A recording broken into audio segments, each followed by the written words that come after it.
Finally বন্ধুগণ good news, ভাবতা rail লাইনের উপর ফ্লাইওভারের কাজ আবার কিন্তু দ্রুত গতিতে শুরু হয়ে গেছে। দেখতেই পাচ্ছেন খুব তাড়াতাড়ি কিন্তু এই ফ্লাইওভার চালু হয়ে যাবে।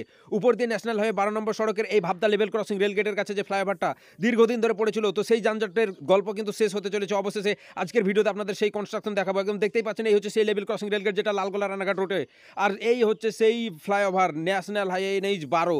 আর দেখতেই পাচ্ছেন যে কাজ কিন্তু এই সাইডে দুই সাইডে কিন্তু দ্রুত গতিতে শুরু হয়ে গেছে। চলুন আজকে বিস্তারিত পুরো জেনে নেওয়া যাক। বন্ধুগণ welcome to Bengal top blog. আপনাদের সবাইকে বেঙ্গল টপ ব্লগের এই ব্লগ ভিডিওতে স্বাগতম জানাই। আজকে যে কনস্ট্রাকশন আপডেট আপনাদের সঙ্গে নিয়ে এসেছি, এই যে দেখতে পাচ্ছেন, যেটা কিন্তু সবাই চেনে, তার কারণ এই ফ্লাইওভারটা না হওয়ার কারণে কিন্তু সামনে যে লেভেল ক্রসিং রেলগেট, যেই যানজটে কিন্তু একদিন না একদিন আপনিও হয়তো পড়েছেন, যে ভিডিওটা আজকে দেখছেন, তো প্রচুর পরিমাণে যানজট হয়। এটা হচ্ছে সেই ভাবতা রেল লাইনের উপর ফ্লাইওভার, আর এই সামনে ভাবতা রেল স্টেশন, আর এই ভাবতা রেল লাইনের উপর লালগোলা রানাঘাট রোডের যে একদম সেই রেলগেট, এখানে প্রচুর পরিমাণে যানজট। অবশেষে ন্যাশনাল হাইওয়ে 12 নম্বর সড়ক কলকাতা শিলিগুড়ি রোড বারাসাত থেকে ডালখোলা পর্যন্ত রাস্তা সম্প্রসারিত।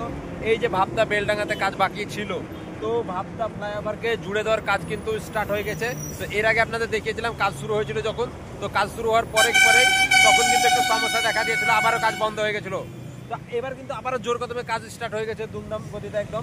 তো এই ফ্লাইওভারের এই সাইড থেকে আমরা আছি, ফ্লাইওভারের ওই দিক থেকে একদম পুরো ডিটেলসে ভিডিওটা দেখতে থাকুন। তো কাজ কেমন গতিতে চলছে সেটা দেখতেই পাবেন, এবং খুব শীঘ্রই এই ফ্লাইওভার ব্রিজটাকে কমপ্লিট করে দেওয়া হবে এবং এটা চালু করে দেওয়া হবে উপরে 4 লেন। তো চলুন দেরি না করে ভিডিওটি শুরু করি। প্রিয় দর্শক, এই হচ্ছে সেই ভাবতা ফ্লাইওভার, আর দেখতেই পাচ্ছেন সেই ফ্লাইওভার যেটা কিন্তু এখনো পর্যন্ত চালু হয়নি। এর আগে যে বিভিন্ন রকম সমস্যা, জমিজট থেকে শুরু করে বিভিন্ন রকম সেই সব সমস্যা ছিল, তো কয়েকদিন আগে কিন্তু আবারও দ্রুত গতিতে কাজ শুরু হয়ে গেছে। দেখতেই পাচ্ছেন এই হচ্ছে ফ্লাইওভার, আর দুই এক মাস আগে কিন্তু শুরু হয়েছিল কাজ, তো সেই কাজটা কিন্তু আবার থমকে ছিল, তো আবারও দ্রুত গতিতে স্টার্ট হলো। লেভেল ক্রসিং রেলগেটের ওই পারে যাব এবং সেটা দেখাবো। এই ফ্লাইওভারটা 4 লেন, যেটা NH-12 বা পুরনো 34 নম্বর জাতীয় সড়ক নামে পরিচিত ছিল। তো এই যে 2 লেন এখনও পর্যন্ত এই ফ্লাইওভারের জন্য, আর এই রেলগেট পড়ে গেলে সেই লেভেলের যানজট হয়। তার কারণ লালগোলা রানাঘাট রুটে যে ট্রেনগুলো চলে, তো এই যে ট্রেন অর্থাৎ লালগোলা শিয়ালদা রোড ট্রেন এলেই কিন্তু এখানে প্রচুর যানজট, যেহেতু এখানে 2 লেন রোড এবং এমনিতে যানজট হয়। আর উপর দিয়ে এই ন্যাশনাল হাইওয়ের ফ্লাইওভারটা চালু হয়ে গেলে সেই যানজটের গল্প শেষ হবে। দেখতে পাচ্ছেন এই সাইডে দুমদাম কাজ স্টার্ট হয়ে গেছে অলরেডি। তো দেখতেই পাচ্ছেন যে দ্রুত গতিতে কাজ চলছে, ডাস্ট পাথর ফেলার কাজ, এবং সাইড দিয়ে প্রথমে সার্ভিস লেন বানানো হবে, যে সার্ভিস লেন দিয়ে প্রথমে যাতায়াত হবে এবং মধ্যে গার্ডওয়াল করে ওই ফ্লাইওভারকে জুড়ে দেওয়ার জন্য সেই কনস্ট্রাকশন চলবে।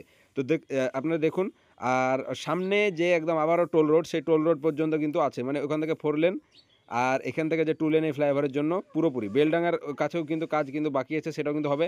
আর দেখতে পাচ্ছেন ওই সাইড দিয়ে সার্ভিস লেন বানানোর জন্য মোটা পাথর ফেলার কাজও কিন্তু শুরু হয়ে গেছে। তো আজকের এই যে আপডেটটা খুবই গুরুত্বপূর্ণ ছিল। দেখতে পাচ্ছেন এদিকে ডাস্ট পাথর ফেলার কাজ চলছে দ্রুত, ওইদিকে বুলডোজার দিয়েও কিন্তু কাজ চলছে, এবং সেই রোলার গড়িয়ে কিন্তু শক্ত করা হচ্ছে, আর জল মেরে ধুলো কমানোর কাজও কিন্তু চলছে। তো ফ্লাইওভারটা কিন্তু খুবই গুরুত্বপূর্ণ, কারণ এইখানে যানজটে অনেকটাই সময় নষ্ট হয় এবং অপচয় হয়, তার চেয়ে সবচেয়ে হচ্ছে বিরক্তকর একটা ব্যাপার। তো বন্ধুগণ, এই হচ্ছে আপডেট, কাজ চলছে এই পর্যন্ত, এতদূর কাজ হয়েছে, অনেকটাই কাজ এগিয়ে গেছে। কিছুদিন আগে কিন্তু আবারও কিন্তু কাজ দ্রুত গতিতে চালু হয়েছে, আর দেখতেই পাচ্ছেন সেই কাজ চলছে। আর এর পরবর্তী আপডেট আপনাদের সঙ্গে আবারও খুব শীঘ্রই আসবে। তো তার জন্য আপনাদের সঙ্গে থাকুন Bengal top blog Facebook page অথবা ইউটিউব চ্যানেলের সঙ্গে জুড়ে থাকুন, এবং খুব শীঘ্রই সেই আপডেট আসবে। দ্রুত কনস্ট্রাকশনের আরও নতুন আপডেটগুলো এখানকার দেওয়া হবে। এছাড়াও আরও অন্যান্য জায়গার বিভিন্ন রেল প্রজেক্ট থেকে শুরু করে ন্যাশনাল হাইওয়ের বিভিন্ন আপডেটগুলো দেখার জন্য অবশ্যই বেঙ্গল টপ ব্লগকে সাবস্ক্রাইব অথবা ফলো করে সঙ্গে থাকুন। ধন্যবাদ।